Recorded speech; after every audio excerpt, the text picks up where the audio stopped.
Welcome to another episode of Fullcourt Passport. I'm Ric Bucher. That is Bostjan Nachbar, and we are joined by a very special guest, ESPN's Brian Windhorst. I never know quite what the title should be. I don't care. NBA I don't. insider, What would analyst you, extraordinary. what are you called? Like, what is your title? Like, I don't know that I we're all have a stealing title at money. this point. We're all stealing money. Man about town. Yeah, exactly. Bon vivant.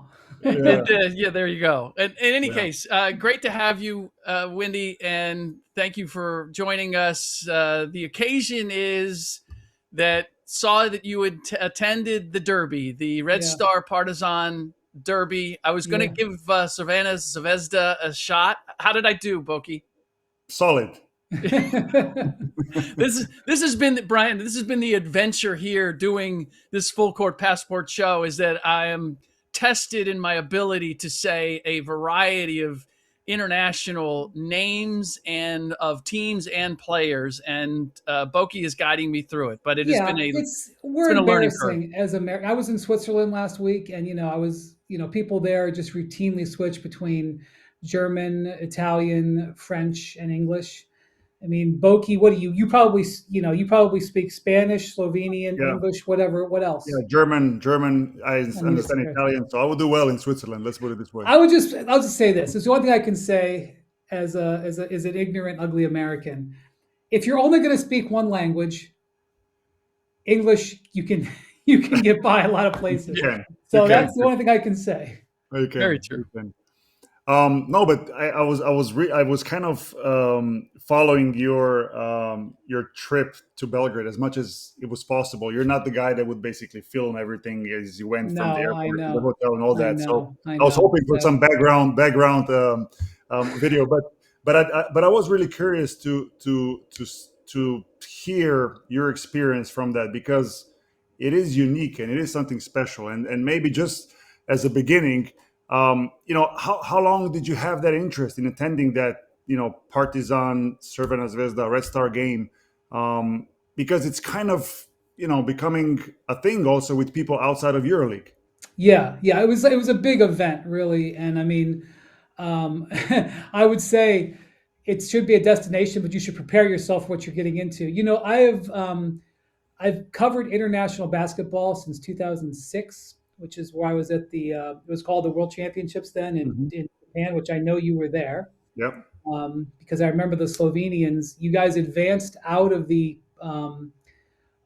pool play rounds, Yeah. and I think you advanced like on the last night of pool play. Yeah. And I wandered into a bar in Sapporo, Japan, and the Slovenian fans were celebrating advancing, and they were having a good time. I was leaving it at that. I have such respect for the international game. I've covered several Olympics. I've covered multiple World Cups. I think I've covered basketball on 4 or 5 continents. I don't know. I don't Mhm. really keep track of it, but I've always had this great. I mean, not like somebody saying they have great affinity for Eastern Europeans is a hot take, but I've covered a lot of Eastern Europeans, gotten to know many Eastern Europeans, and just have such respect. I've watched Montenegro play Slovenia. I've watched Serbia. I've covered Serbia probably on 4 continents, and watched them with several coaches, and so and by the way, like Slovenia's basketball history is tremendous. I mean, in Tokyo, how close Slovenia was to medaling.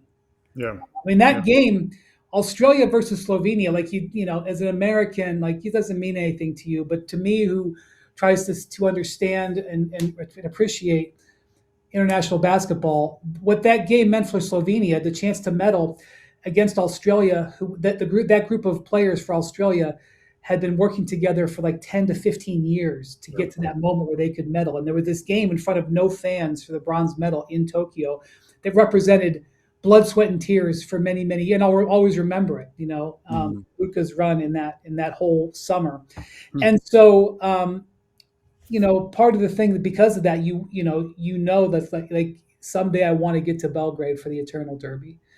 And it just so happened that it fell into a spot where I could go. And I only was in Belgrade for 16 hours, Boki, Hmm. but I cherished every second of it. It's obviously the Christmas season.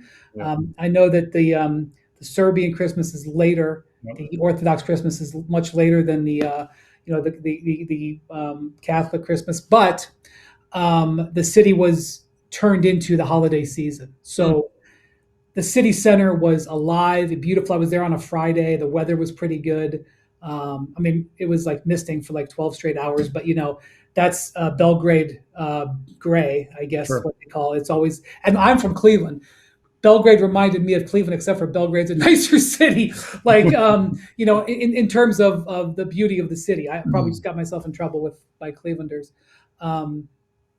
But Central Belgrade was alive on this Friday night, and I loved it. I went out to a couple of Serbian restaurants. I don't even know what was presented to me. There was a giant platter of meats, big Yep. long I've had that meats, experience.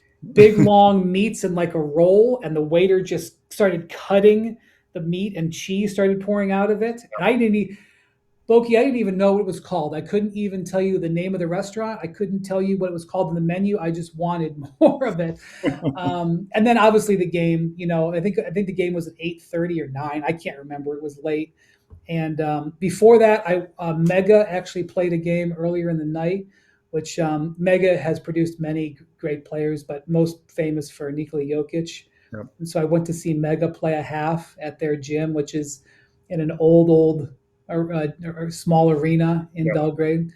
I was talking to an old scout who it's really like a glorified high school gym. It's more than that, but it probably only seats 3,000. Yeah. And it's like a pit almost. It's charming though. And it was telling me that KK Partizan, that used to be their home arena apparently. And there's a veteran scout who, has been around for like 30, 40 years. He's like, man, when Partizan would play in here, sometimes the smoke from the cigarettes was so heavy that you couldn't even see the baskets from one to the other. I've been in some of those environments. Yeah. Yeah. Yeah. So I experienced that, and then went over to the big Belgrade arena. I think it's called Alta Bank Arena, but it's a big, giant, beautiful, modern arena. NBA quality arena. Maybe not, it doesn't. I'm not sure that has the suite level like you would see in an NBA arena, but it certainly is. Trust me, I've been to many. It's a much higher, more modern arena than they played the gold medal game in Paris in the Accor Arena there, or whatever it's called, whatever they called it during the Olympics. But the Red Star fans are locked into place an hour before the game. And you see this in soccer matches, but the visiting fans, even though it's also Red Star's home arena, they share the arena, but it was Partizan's home game. So the Red Star fans marched on the arena like at 7:00, shooting fireworks off on the way to the arena, like marching on the arena. And the thing about this, Boki, that I learned is it's not like other rivalries in other parts of the world where a section of the city, that's Red Star country, and a section of the city is Partizan country. The Partizan and Red Star fans live together, which makes me wonder the intensity of this rivalry, what they do when they go to their jobs on Monday. But on Friday night, they hate each other. Yeah. And there's riot police with the shields lining and I will just say, because I described some of the things that happened in there, I never once for 1 second felt unsafe. It is born of intensity.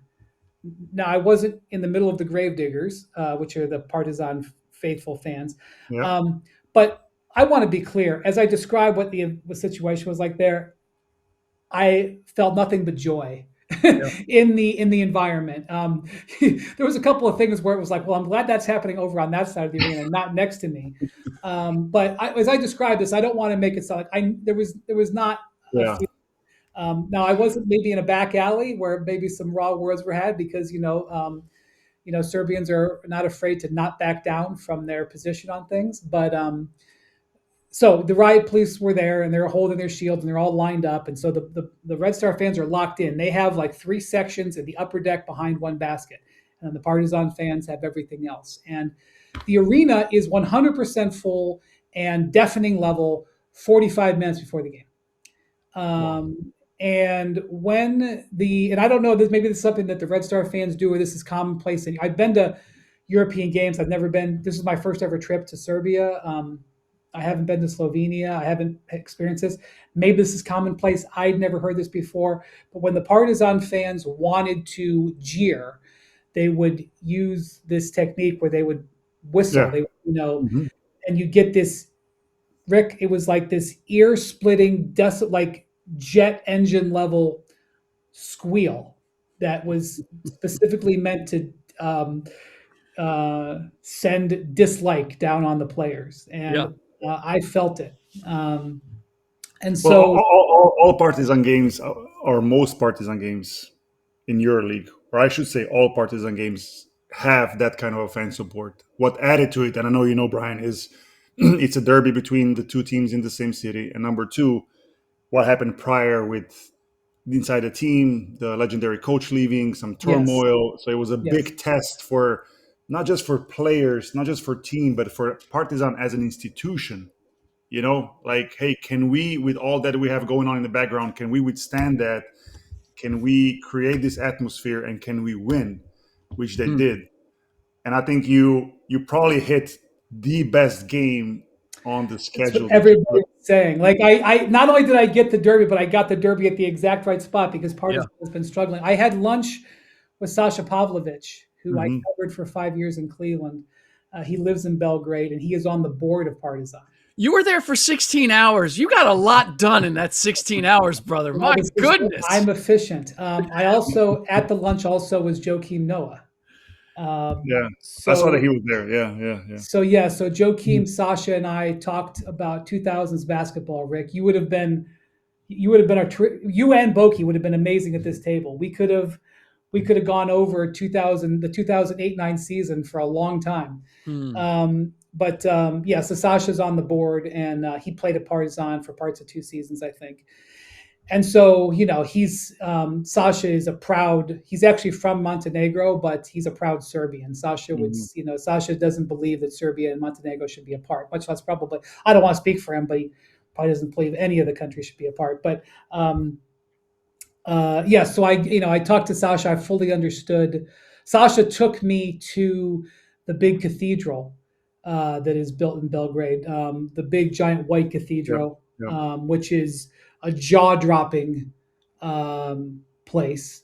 And there's kind of two cathedrals. Well, there's many churches. You can't go a block in Belgrade without taking a church, but Yeah.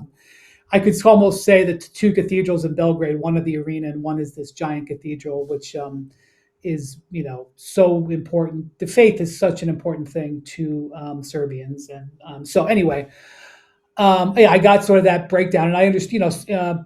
They were waving.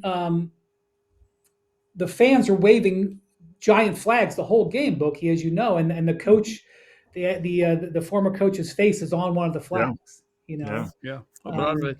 Yeah. Can you imagine, Rick, being at Madison Square Garden, like for a game like in November or December, and there's fans on their feet the whole game waving a flag Right. with Tom Thibodeau's Yeah. face that's like No. 10 feet high?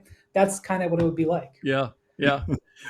So what was it that made this year the year that you were able to go? It sounded like you had some other things going on overseas. Yeah, so basically, ESPN's not really doing much broadcasting of NBA games in December this year. It's a new schedule. Amazon, like ESPN, only has a handful of games in the whole month of December.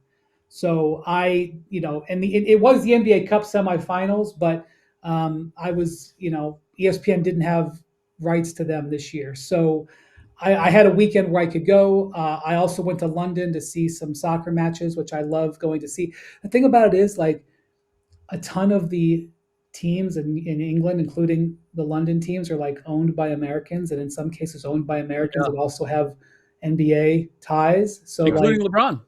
yes, his team is in Liverpool, but Right. there's a ways, it's hard to get into those soccer matches in London, but if you have NBA ties, there's pathways. So, Yeah. So, yeah. but now you having experienced this big derby in Belgrade. Like, where would you rank this game as far as the intensity, the basically the involvement of the crowds, the game itself? Like, how would you you've been to so many events? Yeah. How do you rank that? Where would you rank that? What would you So compare it to? number one in terms of in terms of what was going on in the stands. Hmm. I mean, there's flares going off. They're launching M80s. They're shooting lasers. At one point, Jared Butler, who's a former Yeah, 76er, who actually is playing really well and I think could be back in the NBA soon. He had a clutch 3-pointer at one point in the fourth quarter, but he was getting shot in the eye with lasers during yeah. key free throws, and the referees awarded him an extra free throw. Tell me where you've seen that in the NBA. I will submit that will not happen. Mm. And the PA announcer was excoriating the crowd. Stop shooting. I mean, he was saying it in Serbian, I have to assume, but he was like telling the crowd, stop shooting the lasers. You're helping the other Yeah. team. The referees, by the way, talk about the balls. The referees were in total control of the game. They were not afraid to make controversial calls against Partizan, despite having things thrown at them from the crowd. Nothing that I think would have caused injury. Of course, they probably would have a different anything would be thrown.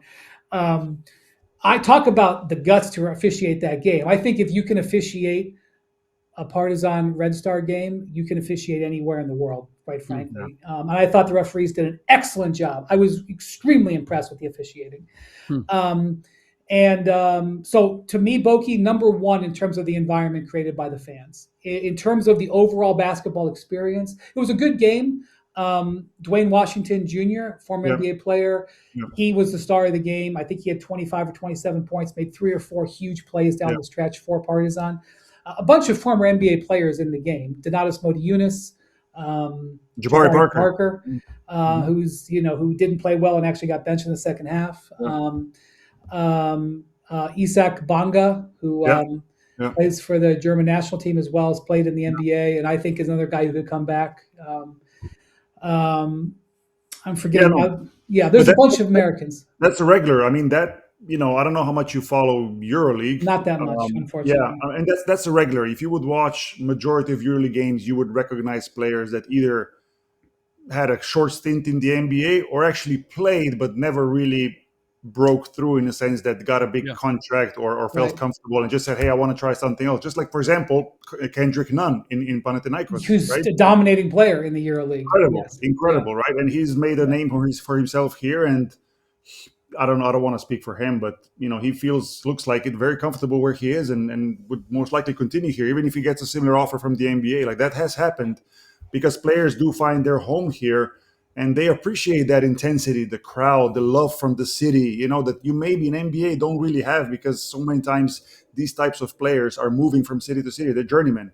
Whereas in EuroLeague, they can find home, and there's value there, Yeah, and I mean, just the opportunity to spend some time in a foreign city. Like Dwayne Washington, his dad was at the game, and I met him. His dad was a guy who played overseas in his career, and I think he played many years, like over 10 years overseas, and I think now his son is doing it and playing very well, and maybe he comes back to the NBA. Maybe these guys are a lot of them are making 7-figure euros net. Yeah. It's not a max contract or mid-level in the NBA, but these guys are living well. And there's sections of Belgrade. There's sections of Belgrade that are very beautiful that are old, but there's sections of Belgrade that are very beautiful that are new. Yeah. That you could, if you open your eyes, you could think that you're in.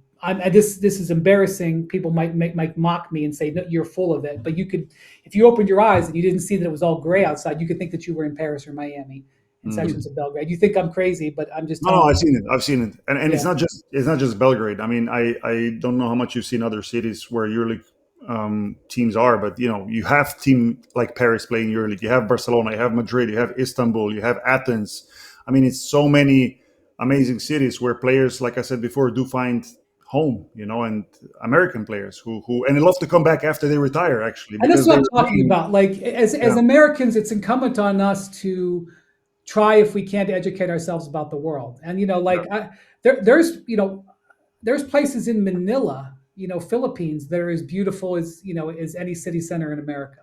Yeah. So I'm just saying. But anyway, Yeah. to get back to what you asked me, Boki, Yeah. in that moment, I'm thinking this is top three because my number one basketball moment that I ever witnessed was in the building for was 2016 Game 7 of the finals when the Hmm. Cavs win in Oakland. The tension of the fourth quarter of that game where nobody scores for 7 minutes or what, I don't know, it wasn't 7 minutes, Yeah. Yeah. whatever. And the LeBron block on Iguodala is in there, and the Kyrie Irving shot. Obviously, if you're a Warriors fan, you're not going to rank that up there. But the tension of that game and the way that game was, that ranks number one to me. The second, number two game would be the gold medal game in the 24 Olympics. Hmm. Being Paris Yeah. with the French fans, France and Victor Wembanyama making this run at the Americans, and Steph Curry having this moment. Yeah. Actually, I would almost say the semifinals and the finals because the comeback against Serbia, but the actual, everybody in that building recognizes this as a once in a lifetime moment. France playing for the gold medal against LeBron, Durant, and Curry in Paris. Just before the game starts, you could feel in the air that this is a special once in a lifetime moment. And then Curry has this incredible finish. And then I would say this game, not only because of the environment, but also was a great game. Partizan, the home team, comes back, wins in the final 15 seconds. Yeah. Yeah. So who does this knock out? What Good what was question. number three? Good question. Yeah, I don't have a good answer for that. It's a good question by a reporter there. I should think about that. One of my all-time favorite memories is the game in Detroit where LeBron scored 48 points in 2007, 48 special. Just because the atmosphere in Detroit that time, the Pistons were a real powerhouse in the Palace of Auburn Sure. Hills, and it was the first night of summer where it was like 90 degrees and they didn't have the air conditioning really working, and it was like 80 degrees, 85 degrees on that court. LeBron needed an IV after the game because it was so the intensity of that game was probably up there. Yeah. Again, the games that I actually physically was at. So Yeah. before we let you go, there's some talk about the NBA trying to plant a flag in Europe. You've now seen what EuroLeague is, and you've followed it. You talked about your respect and love for the international game. I'm wondering how you feel about the possibility of the NBA either joining forces with the EuroLeague or creating a rival league. Like, what's your feeling about the NBA moving over there and its potential impact on EuroLeague and international basketball as we know it? I'm skeptical of its success because, first off, from my understanding, Belgrade is not a place that they're trying to target. Um, Belgrade is the heart of international basketball outside of America, pretty much. I mean, when the Israeli teams had to evacuate Israel because of the war that was happening there, they went to Belgrade. That wasn't an accident. They did that for a reason. So, the thing about it is, Rick, they want to like whole cloth create some teams. And I think that they're looking to partner with gigantic soccer teams like Man City or PSG, who have incredible histories of an infrastructure in place. Because obviously, like Barca and Madrid, they have basketball teams already established that sort of live as sisters to their big soccer clubs, and the NBA wants to recruit them as well, and and they all, but the nature of the European game is a lot different. Now, the NBA is going to say, well, we can do it better. And I don't doubt that. Nobody runs a league that generates revenue like the NBA. Nobody knows how to put on an enjoyable product. Like when you go to an average NBA game on a Tuesday night in January, you will be entertained. Yeah. Regardless of the product or whatever, I promise you the NBA has become experts in entertaining crowds. But that's not why people go to games in Europe. Mm-hmm. People go to games in Europe because their fathers' fathers rooted for a team. There's no concessions being sold at this game. Like there's a video board, but they put the replays on it. Like they don't. There's not during the timeouts. The focus isn't on the scoreboard. It's a completely different mentality, and I believe in the NBA's ability to make a great product, but I'm also not sure of the attitude in Europe to pay a lot of money. Like if you live in Rome, are you going to pay DAZN or Netflix a premium to watch Manchester play Paris. Yeah. Mm. Yeah. I don't think and that's what the NBA is built on. The NBA is built on the overall strength of the league. I could be wrong. And obviously, the NBA has had a lot of victories, but I am skeptical that it's going to take place. I also wish that it was in conjunction with the EuroLeague. It seems like it's going to be at odds with the EuroLeague. Yeah, and that's the thing. Yeah. That's the whole thing. That's what we work in European basketball. Like that's what we push for or desire or try to explain to people is like the only way forward is together. Like you're right, Brian. Like no concession stands or no advertisement. Like it's on one hand it kind of exposes, and I mean this in a positive way. It exposes the passion for basketball. On the other, it's not fully taking advantage of what it could be commercially.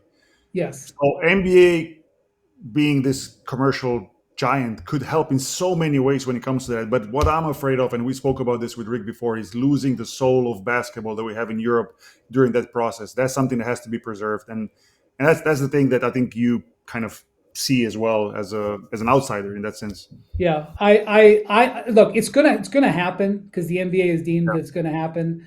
I am skeptical that it can work. I want it to work, but I'm skeptical. So can I just quickly piggyback on something like regarding the game itself? And there's been some recently a lot of, I wouldn't call it necessarily negativity, just commenting on the rules in the NBA, how the game is played. Is it too soft? Is it too fast? And you watching a lot of international basketball, I'm not going to ask you which one you like more, but I want to hear more from you. What do you think international basketball has inside the four lines that maybe NBA doesn't? What do you like from that part of European basketball, international basketball? Generally speaking, an NBA game is played at one level of intensity for 3 quarters and then one level of intensity for the fourth quarter. It doesn't happen every night, but that's generally true. At an NBA game, in the fourth quarter, they stop selling concessions. They stop selling beer.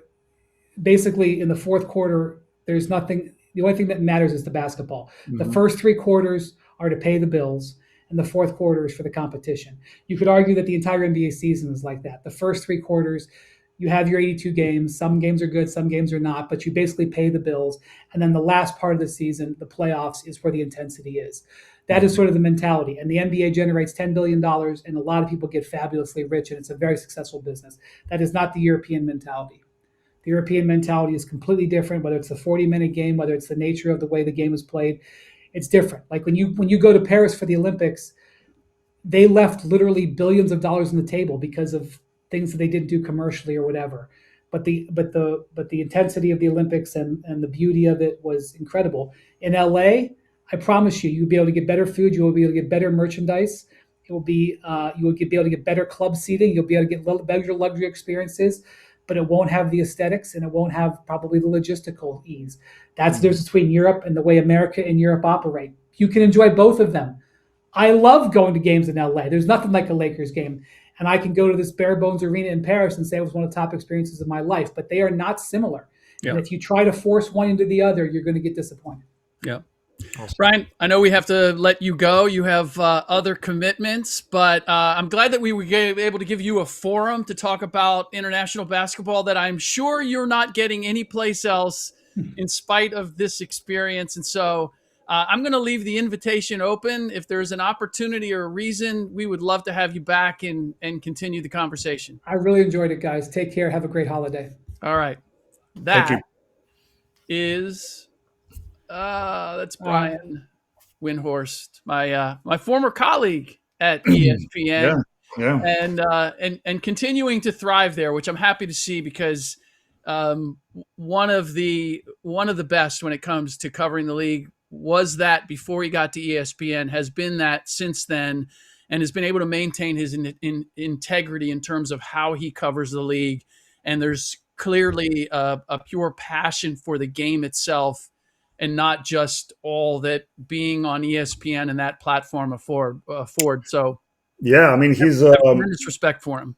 For sure. And the interesting thing is that he's gaining audience in Europe as well. I think his passion shows, his knowledge for basketball shows, and the fact that he's for years tracking, following, reporting on international basketball just adds to it. So yeah, definitely a great guy, and a guy that hopefully can continue to help educate fans, basketball fans in the States about the international basketball, the European basketball, because it's so much more to uncover, as we know.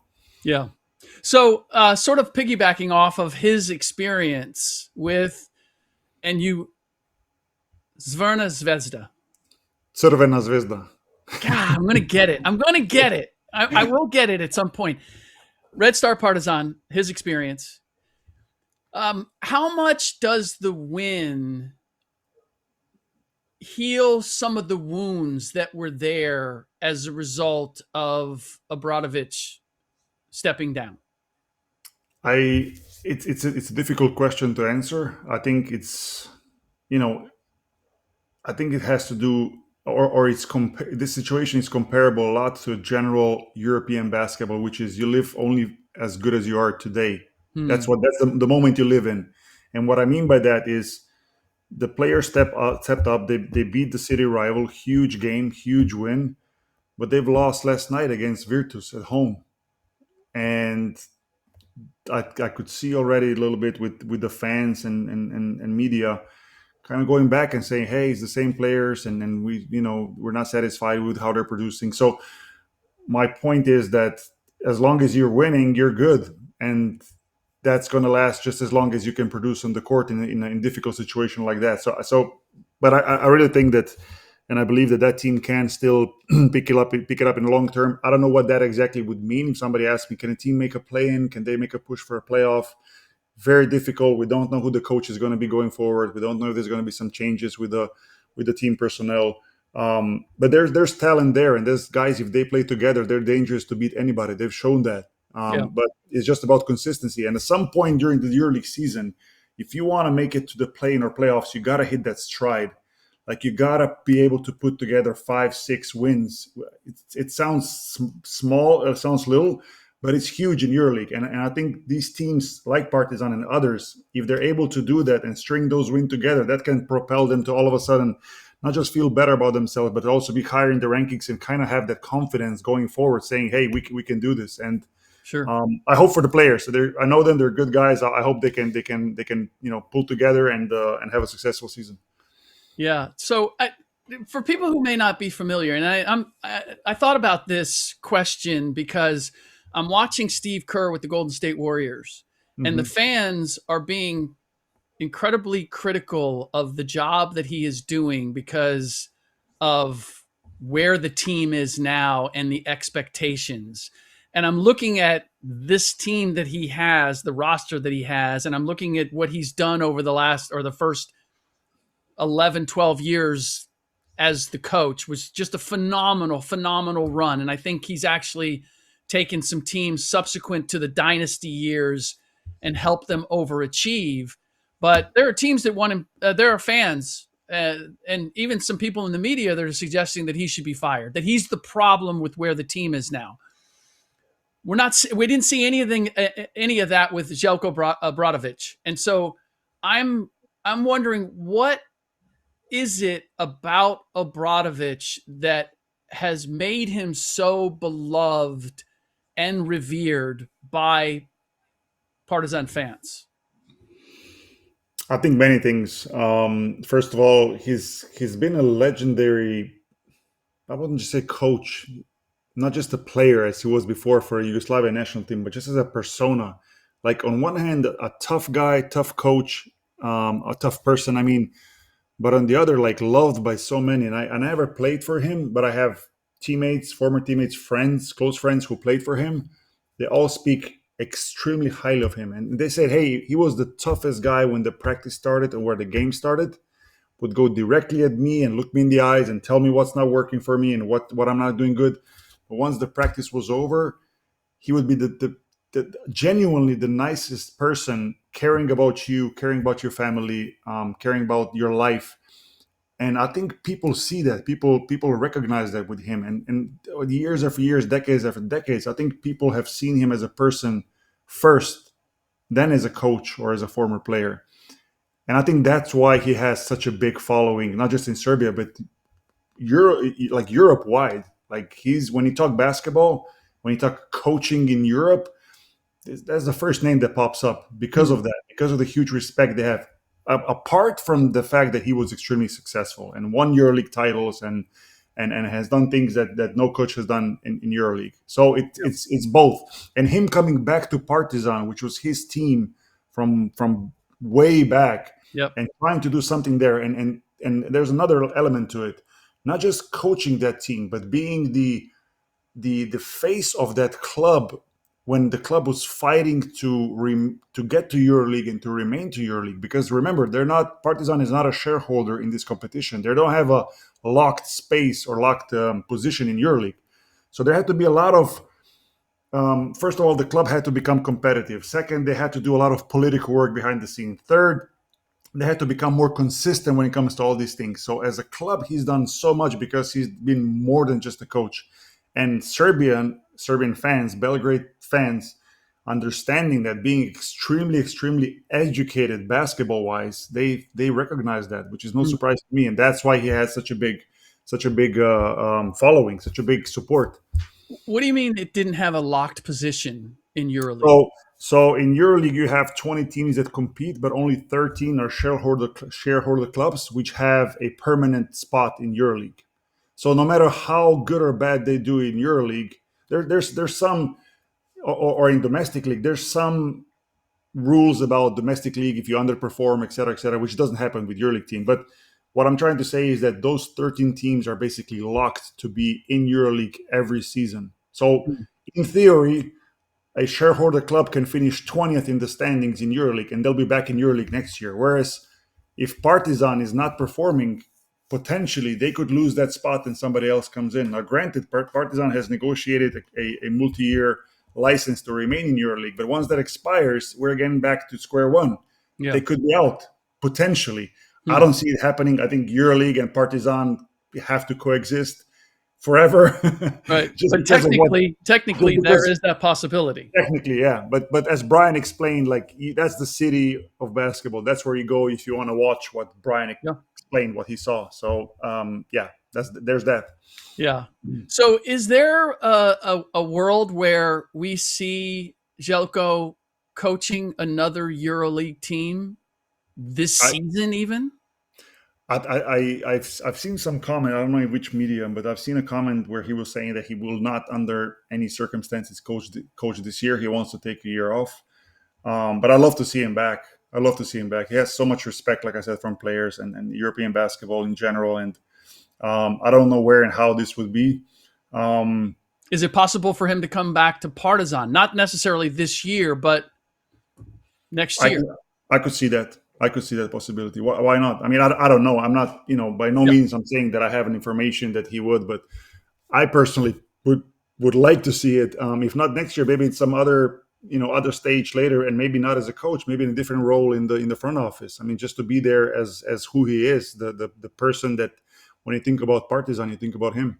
Yeah. All right, let's get to the game of the week, because as per usual, there are extenuating subjects off of the game. It was Fenerbahce versus Panathinaikos. Did I pronounce that correctly? Panathinaikos. You did well. Good job. Yeah, you know what? Now you're just you're patronizing me a little bit. I'm trying so hard, and you recognize that, and you're giving me a pat on the back. You'll get there. You'll get there. Anyway, we saw Panathinaikos.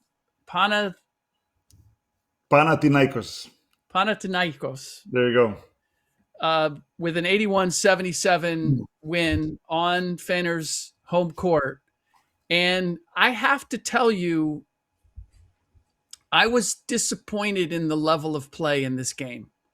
I thought it was a sloppy game for the level of these two particular teams. I think we had like 37 turnovers in 40 minutes. Yeah. And breakdowns defensively in team defense that were astonishing for me to see in a EuroLeague game. Yeah. And so I'm curious if you have any insight into why we were seeing what we were seeing, and how much of this is, I mean, it's surprising also just because of where they are in the standings in the table. They're, I think, 4 and 5. Yeah. What did you make of the game and the level of performance?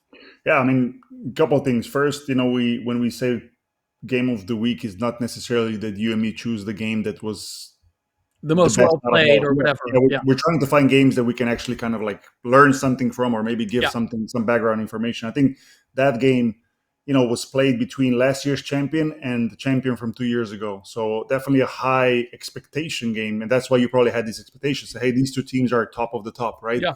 And sometimes it does happen that teams will basically knock each other off, how you say, in the sense that when their level of play matches, you can kind of see that one team knows the other better, one team knows the tricks, prepare, like. Plus the other thing is the amount of games that for these teams have followed recently, especially for Fenerbahce.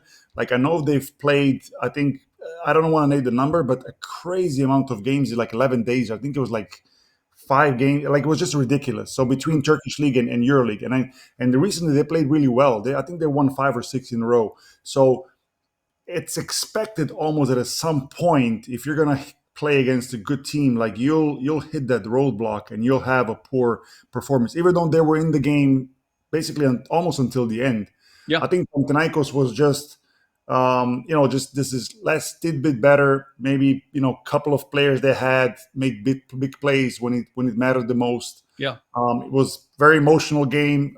Turkish coach on Panathinaikos side, a couple of Turkish players that play in Panathinaikos, so it's a lot into it. But I think at the end, the better team that day definitely won. But honestly, I don't think it means that much. In that sense that the result could be the opposite when those two teams return to Athens, meaning that Fenerbahce can win there when teams change the location and the game is played in Athens. So Yeah. But I was curious about this game as well. I'm just not overly surprised that, to me at least, Fenerbahce was the one that underperformed a little bit, and Panathinaikos took full advantage. Agreed. Which was interesting that would happen, and I don't know if I think it was after this game. It was certainly recently that Fener's head coach Šarūnas Jasikevičius. I really messed that one up. Šarūnas Jasikevičius. Yes. So I'm just going to call him Šarūnas for right now, and then I'm going to practice, and I will come back. By the way, Panathinaikos. Yeah, I'm on it. Awesome. I nailed it. Awesome. Thank you. I just need to, you know what? You just need to get reps. That's what I need. I just need reps. So that's what it is. Šarūnas was critical of the NBA. I don't know how the subject came up, but he talked about how all the NBA teams play the same way, which is not a new criticism by any means. I think a number of people have been saying that here and abroad for a number of years now. And so that's not a surprise, but it is a loaded criticism in light of the NBA's interest in going to Europe, planting a flag in Europe, and then with Fener playing the way it did, I was like, timing's not exactly great. Yeah, your team underachieved and had 22 turnovers, and you're going to talk about the NBA. But I'm just wondering, when you look at it from your position and your experience, how does it hit you that you're hearing Šarūnas say these things about the NBA? I think it has to do a little bit, and I agree with Šarūnas here, or Sharas, like we call him. It has to do also with pride of European basketball, not just to say, hey, we're European and that's it. No, but the way the game is played. And I think rightfully so, a lot of these coaches are afraid that with NBA coming in, the game is going to change. They don't want to lose that. The coaches like to still have that control in European basketball, which I believe also a lot of coaches in the NBA have lost because the game has become so player dominated, if you know what I'm trying to say, right? Yep. In Europe, you still have coaches who will study the other coach, who will study their plays, who will try, or defense. They will come up with trick plays, and that then becomes a trend, and other coaches will try to not just copy, but upgrade that. I mean, and sometimes when you play against a certain coach, you will know defensive coach, slow game. You will play against a different coach, like we discussed in the past Paris team recently, fast pace, up and down. So night in, night out, you will meet different styles. Yeah. And the team that is able to adjust and win against those different styles or be successful is going to be at the Final Four at the end of the season. Whereas I think where Sharunas is coming from, his angle is like, hey, in NBA, the style of play is basically the same across 30 teams, and it's difficult to disagree with him watching NBA style just because the way the game is played now. And I don't mean that in a negative way. I mean, the athletes and the skill that these players have in the NBA is incredible. But from the coach's perspective, I can see that criticism, and I do agree with it. Yeah. It is interesting though that we are. Well, what do you make of the fact that we're getting these? Because I think Panathinaikos coach Ataman has also been outspoken on this very same subject. How much of this is just being generated by the talk of the NBA coming over? Because on one hand, we've talked about this, about the possibility somewhat it being remote, or at least not being imminent in terms of the NBA coming over. But it feels like everybody over in Europe has an eye in that direction, wanting to be cautious about it actually happening.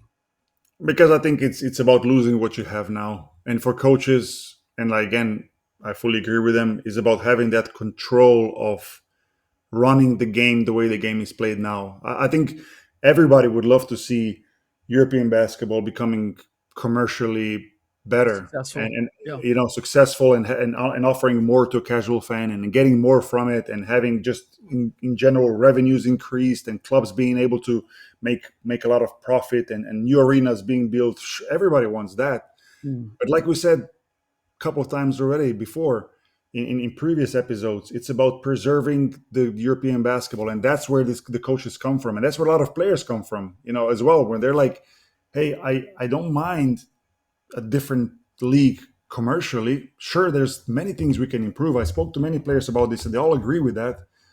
But they don't want to lose the passion that comes with it, the style of play, the unknowns that come with playing in European basketball, or EuroLeague more specifically.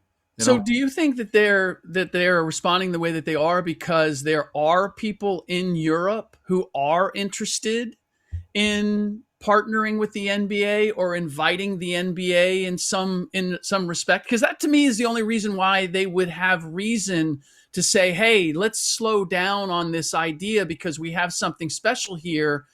Because it's not as if, from anything that we're seeing or hearing from the NBA, do they have an interest? Yes, they do. They've said that. Is it imminent? Is it around the corner? Is it something for EuroLeague to be concerned that it's going to happen right now? I don't see any reason that there should be for anybody in EuroLeague at the moment, unless they're responding to people that are in Europe and in EuroLeague who are saying, hey, you know what, this is a pretty good idea, and are trying to escalate or expedite it happening, and they're speaking to them more than they are to anybody in the NBA proper. I think it's a good point. I think it's a fair point. I think that's exactly what's behind it. It's about speaking to people who are in favor of these changes, which most likely will come, let's say. I don't know how, like Brian said, how successful they're going to be and how quickly it's going to happen and all that. But yeah, like some of the things, some of these people, and mainly in this situation, have been the coaches who are usually the spokesperson for the whole club. That's what they want to protect. That's who they're speaking to, and yeah, that's why next few seasons are going to be very interesting in that regard. Because like I told Brian, and Brian agreed, ideally it's together, right? Like you bring the know-how from one side, you bring the passion and the history from the other. Almost like a little bit romantically speaking, like you put this together, like it sounds like a perfect scenario, right? And maybe that will happen. I still hope that people are going to be smart enough to try something like that, where really, I don't want to sound overly romantic now, but everybody wins, and I think that's what we in basketball should be after. Yeah, I can only offer my experience from watching what happened with the NBA, the Summer League in Las Vegas, and where it started some 20, 21 years ago, and the the partnering with the NBA, and then the NBA is like the Black Spider-Man suit. I don't know if you ever saw Spider-Man where I know enough. I know enough.